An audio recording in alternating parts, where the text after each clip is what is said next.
Oh, yes. Sometimes life does interfere with romance, even on Valentine's Day. But two things that should make your Valentine's Day happy and possibly memorable too: chocolate and wine. And they definitely do go well together, according to sommelier and author Natalie McLean. Fortunately for us, Natalie is with us today to talk about which wines to pair with chocolate and other sweet indulgences, and to take your calls on wine, your questions, your suggestions, and even your stories about how and where you discovered a fantastic and preferably inexpensive wine. And wine is Natalie's passion. Her latest book is called Unquenchable, A Tipsy Quest for the World's Best Bargain Wines. Give us a call right now with your questions and your stories at 1-866-468-4422. That's 1-866-468-4422. You can send an email to alberta@noon@cbc.ca or a tweet to alberta@noon.cbc. Hello, Natalie. Happy Valentine's Day. Happy Valentine's Day, Donna. It's great to be here. And wonderful to have you with us. And I do love wine, and I love chocolate, too. How tricky is it, though, pairing wine with chocolate? It's not tricky if you just keep in mind, as long as the wine is sweeter than the chocolate, or any dessert for that matter, you'll be fine. If you don't, if the wine is not as sweet as the dessert, then it can taste a little dull and bitter, which is what we don't want on Valentine's Day or any other day of the year. So I look for wines that are robust. They probably might have a little bit more alcohol to them, and they definitely have that element of sweetness. And the number one pairing for me is port, the fortified wine port. That and some dark chocolate or even milk chocolate is just divine. It sounds divine, it does. And does that same rule apply to other desserts as well, Natalie? Absolutely. So, we have a range of desserts from something that's not very sweet, like, say, biscotti, which will go with wines that are just a touch off dry, or just a touch of sweetness, I should say, all the way up to, thick chocolate cheesecake or Black Forest cake, where you really need that extra element of sweetness. So your wine kind of has to dance with your dessert and just stay a step ahead of it in terms of the sweetness level. Well, some people would not ever have a sweet wine. It's just not something they could ever imagine drinking. Is there wine that is out there that does go well with chocolate or sweet desserts that perhaps can work even though it's not particularly sweet? Yes, I think so. If we look at the big Italian wine called Amarone, there are a number of great producers. Massey would be one of them that comes right to mind. But that usually those big, they are technically dry red wines, clock in at about 14-15% alcohol, but they're gorgeous with dark chocolate. Dark chocolate is the easiest on wine because it has the least sugar in it, the least dairy content, and the highest percentage of cocoa. So it actually works well with Amarone because the grapes for Amarone are dried on mats to really concentrate their flavor before they're fermented into wine. And so you get a very robust, very flavorful. The flavors in Amarone are almost like dark cherry liqueur, even though it's technically a dry wine. Mm-hmm. And it just sounds so good. My mouth is watering as you're talking about Excellent. it. What wine will you be having today, Natalie? Well, I don't want to be perverse or anything, but I'm going to have Pinot Noir, which is known as the heartbreak grape. And it's not because of its impact on relationships. It's because it's so difficult to grow and expensive, but we do it so well in Canada, in both the Okanagan and the Niagara regions. And what it produces is a very sexy red wine. And what I mean by that is it's packed with flavor, but it's not heavy in alcohol. So it's wonderful for a romantic dinner of planked salmon, roast chicken, or whatever else you have in mind. And I just think, especially because we do it so well here in Canada, it really is kind of a sweetheart wine for me. Natalie McLean is a sommelier and the author of Red and White and Drunk All Over. Her latest book is called Unquenchable, A Tipsy Quest for the World's Best Bargain Wines. Give us a call with your questions for Natalie at 1-866-468-4422. You can send a tweet to alberta@noon.cbc or an email to alberta@noon.cbc.ca. Maybe you have a suggestion for us, too, about a wine that you would like to have today for Valentine's Day, or one that you discovered discovered. Maybe it's one that you won't be pairing with something sweet, but it's something that you just love and you want to hear what Natalie thinks of it. Give us a call, 1-866-468-4422. Natalie, you mentioned the Amarone and how well that works with chocolate and sweet desserts because it's such a big, robust wine. And I know that in Unquenchable, you talk about Southern European wines, and you're a big fan of these. What are some of the best value wines from Southern Europe for reds? Let's start with the reds. Oh, sure. And the more south you go in a region, at least in the northern hemisphere, the more robust the wines get, and especially the reds, because there's more sunshine. Sunshine translates into sugar in the grapes, and that's what makes the alcohol and the big, robust flavors. So in the book, one of the chapters is on Sicily, because I think it's really an underrated region of Italy. We all think about Piedmont, Tuscany, and so on, and that's where all the big, expensive wines are. But if you go down to the island of Sicily, it's a lovely place to visit. Mount Etna is always puffing away there. But they make wonderfully robust red wines that you're only going to pay between $10 and $15 for. The grapes aren't well known, so you're not looking at a Cabernet usually. It's their native red grape would be Nero d'Avola, which does mean the dark grape. So it produces such nice, round, robust. I would think that the Nero d'Avolas from Sicily would also work really well with dark chocolate, just like the Amarones. Oh, that sounds good. And we have Karen with us on the line in Calgary. Karen, do you have a suggestion for us or a question for Natalie McLean? Well, no, I have two new wines that I just tasted, which I love. I think they'll become favorites. Oh, great! And I have one old favorite to offer. Okay, what are the two new ones? Two new ones. One's called Santa Giulia. Oh, that's a terrific one from Argentina. And it's organic. Yes. A Malbec, and it's absolutely beautiful. It's kind of a lighter wine, but it's really nice. Mm-hmm. And the other one is Seven Deadly Zins. California. I love the name, Seven Deadly Zins.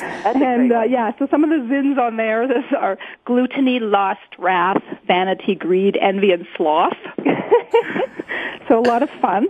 And my favorite, though, which is a wine that my husband and I discovered years ago out in West Bank, Kelowna, is a small estate winery called Mount Boucherie.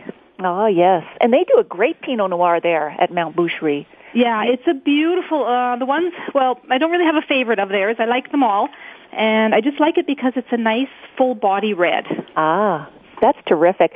You know, Karen, in the book, the second one, Unquenchable, I go to visit the winery that makes Santa Giulia, the Malbec you like so much from Argentina.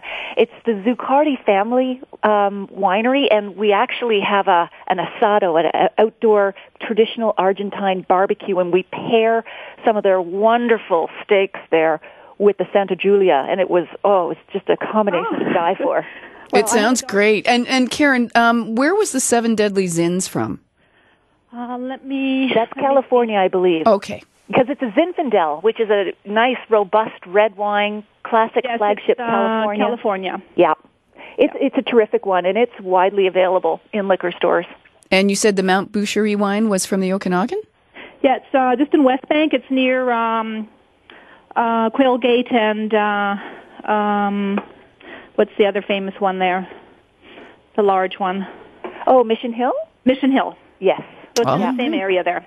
Terrific. Thank you for those suggestions. Those are good ones. Thanks for the show. And Natalie, fortunately, we have a website where we're going to post these suggestions from our listeners and also suggestions that you have for Valentine's Day wines as well. And I didn't actually get you to go through some of your suggestions for Valentine's Day wines, apart from Amarone. I think you had mentioned port was wonderful and, of course, the Italian Amarone. But what other ones might you suggest? Well, I would also suggest Canadian ice wine. Now, this, we know it's sweet and we're known for it. But what surprises a lot of people is that ice wine isn't high in alcohol. It's about 10 or 11%. So port, comes in at about 20%, much more robust. So the kinds of desserts you want to pair with Canadian ice wine would be maybe fruit dipped in chocolate, or even biscotti dipped in chocolate. So just a lick of chocolate would be lovely with ice wine. You don't want to overwhelm it with a Black Forest cake or something like that. But that's another wonderful combination. I think, when it comes to milk chocolate, where we've got more sweetness, more dairy content, so it's tougher on wine, look to other countries like Hungary's.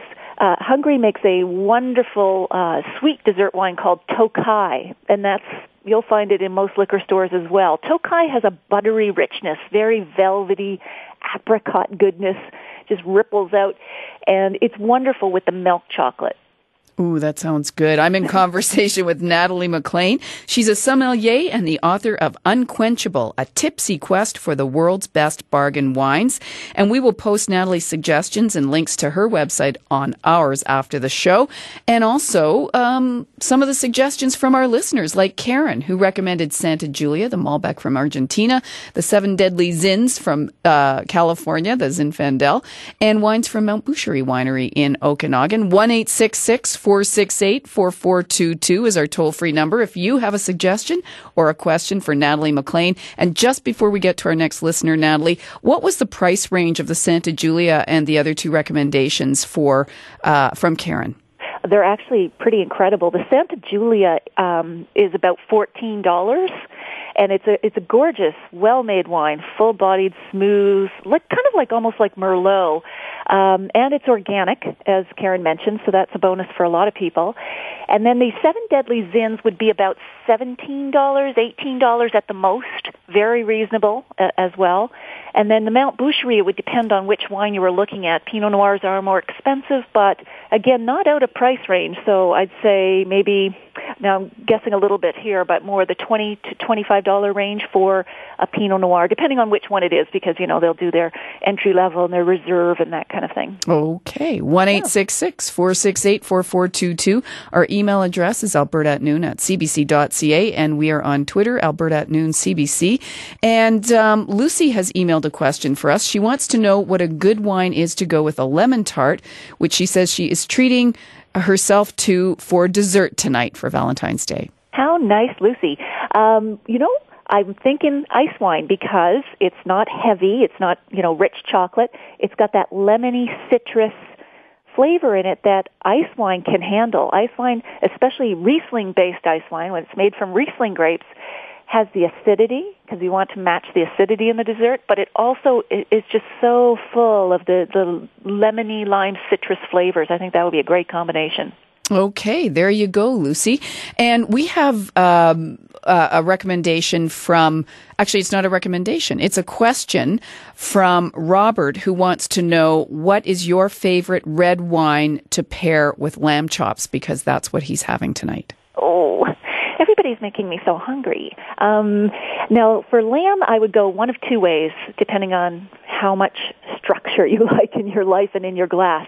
I go with either a Cabernet Sauvignon, which is very structured and wonderful with lamb. Lamb's a very juicy meat, so you can go with a sort of more robust red that has that sort of tannin to it, that makes your mouth furry. Or you could go with the juicy Malbec that we just talked about with Karen, Santa Julia, or another one like Catena or Alamos. Those would all be great lamb pairings. Okay, 1-866-468-4422. We're on Twitter, alberta@noon.cbc, and our email address is alberta@noon.cbc.ca. And Natalie, one thing that I've noticed is that apart from the ice wines, we've been talking about reds today, but what about whites? I mean, do you ever pair white wines with red meats or even with chocolate? Sure. Well, I think, when it comes to pairing, I look at texture, weight, and flavor. And so, if I've got a very light, delicate, maybe a veal dish with not a heavy sauce, a white wine, a sprightly white wine, or even a rich, robust Chardonnay, which is, of course, white, would be a terrific pairing. Conversely, I'll have salmon, fish, with Pinot Noir, light red. So meatier fish, lighter red, and the reverse. So it does work. Okay. And Fran has sent us an email, and she wants to know, what is a good dry rosé to go with desserts? Oh, a good dry rosé. Well, if you are going to go dry, then you don't want something that's too sweet. I would probably go with something like biscotti or just a tiny touch of sweetness. It's okay to have a little sweetness in your rosé. It doesn't have to turn to syrup automatically. There can be a little bit of off dry to it, and maybe that's just enough to go with the touch of sweetness in your dessert. Okay, and how would we be able to tell that if it's off dry? What do we look for on the label? Well, it's usually in the liquor store. They'll have sugar codes, and it'll either say 0 would be dry, 1 is a little bit of sweetness, and it goes up like that. Or sometimes they'll put XD, meaning extra dry, dry, M, meaning medium. There's a bit of sweetness, medium sweet, and sweet. So it depends on what kind of sugar code the liquor store is using. It's usually not on the bottle, although some producers are getting smarter about that because people want to know, what kind of sweetness is in this wine. So other than that, you'd probably look in the dessert wine section of the store to know that you're getting a sweet wine. Okay. And here's an email from Brian who says, I'm interested in trying port, but he says, I notice they come in a variety of prices. How much do you need to pay for a good port, and any recommendations? Well, it depends on who's paying, Brian. But, good point.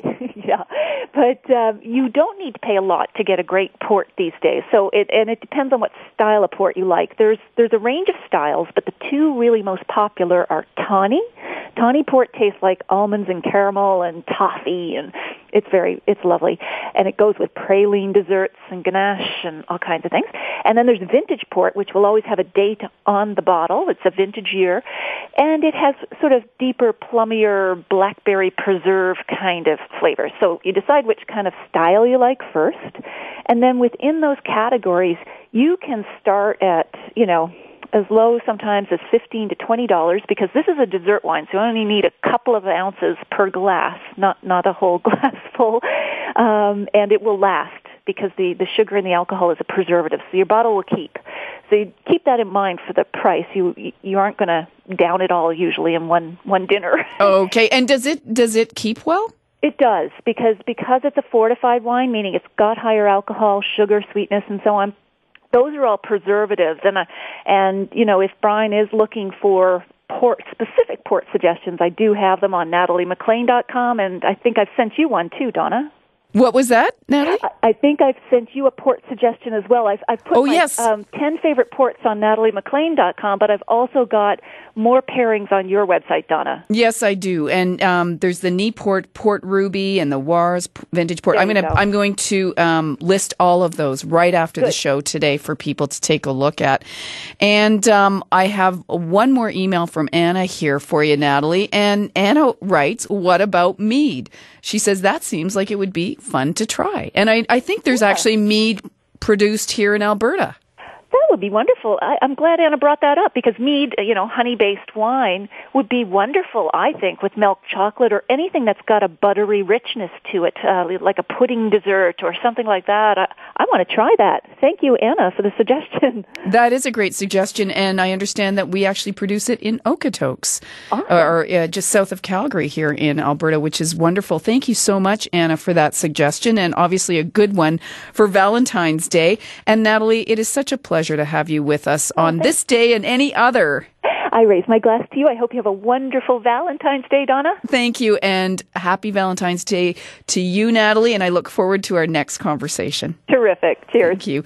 Natalie McLean, she's a sommelier and the author of Unquenchable, A Tipsy Quest for the World's Best Bargain Wines. And we will have posted Natalie's suggestions and links to her website on ours. You can also find our podcast there as well, by the way. Log on to cbc.ca/Alberta at noon. I'm going to leave you now this Valentine's Day with a song that will go perfectly with your chocolate and wine and really can only help your romantic evening along. Diana Krall, Let's Fall in Love. I have a feeling. Looking for more CBC podcasts? Go to cbc.ca/podcasting.